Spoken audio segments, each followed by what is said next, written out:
Training chat time. Let's talk about the recovery deficit. Like I said in the intro, the recovery deficit is something that happens if you're following a program that continually pushes you, it progressively overloads you, it pressures you to do more over time, because the weight and the intensity, it's going to creep, and then it's going to creep, and then it's going to creep. Each week, you're going to build up your workload, and you're going to have pressure applied to your body. Now, if you do that, anything you continually apply pressure to is eventually going to break. Now, in this case, we're talking about you. We're talking about your body.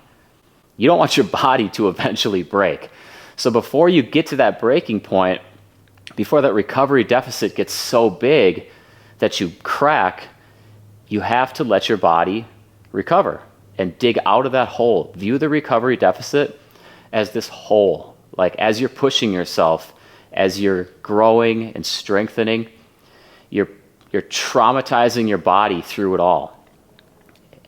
And just remember that your body is not going to recover 100% before the next session every time. So if you're slowly like chipping away at this wall, this brick wall, say that your body is this brick wall, and you break it down during a workout. And then when you're not working out, you take some new bricks and you plaster some new bricks in. You mortar those new bricks in. All right, but you have another session coming up, and before you get the job done of replacing all those bricks that you broke out, that you busted out, another session comes around and the wall gets broken down again. Now your body's doing the best that it can to repair after that next session. But let's say, it can only throw up like 90% of the bricks that were taken down. So you had some bricks left after the first workout and the subsequent recovery, but now you have even more bricks left because you hit another workout, and then you hit another workout, and you can see what happens there. Imagining your body as that brick wall, and if you can't recover 100% between one session to the next, that brick wall is slowly going to get broken down. It's going to have bricks, less and less bricks, let's say, laying on the ground, because the construction worker, which is your recovery processes, he can't mortar those bricks, every single brick that came out in fast enough before somebody else comes along and smashes more out. So the pile of bricks on the ground, that's essentially signifying the recovery deficit, and it's growing. It's growing because you continually traumatize your body, which is good. You want to do that. You want to stay in a state of recovery. But eventually, it's too much pressure, too many sessions of breaking down without 100% recovery, you're going to break. You're not going to have a brick wall anymore. You're going to be a pile of bricks on the ground. So the recovery deficit, deloading allows you to build out of that. Basically, the guy that was coming and breaking down the brick wall, that guy goes on vacation. He takes a break. And all of a sudden, your construction crew comes in, which represents your recovery processes, your natural physiological recovery processes. That crew comes in. They see this pile of bricks. They rebuild the wall, and you're feeling fresh again. Now, of course, we know that the wall smasher, he's not going to stay on vacation forever. He's got to go to work. He's got to pay the bills too. So this guy comes back from vacation eventually, and that's when you end your deload, and the process repeats itself. That's a recovery deficit. That's why you need to deload, because your body will eventually break and turn into that broken pile of bricks if you keep applying pressure without allowing any time for that rebuilding crew to rebuild the wall. And it's that simple.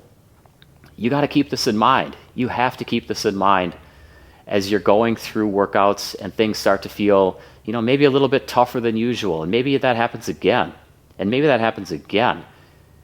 And a lot of people would tell you, hey man, you cannot pull back. Like you have to just keep applying that pressure. Eventually you're going to break this plateau. Really though? Is that actually how it works? It's not. What happens is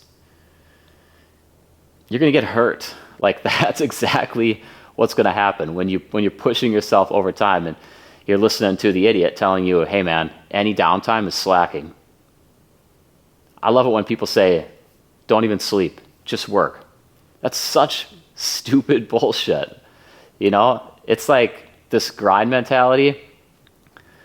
It's too much. And I think people are finally realizing that and coming out of that.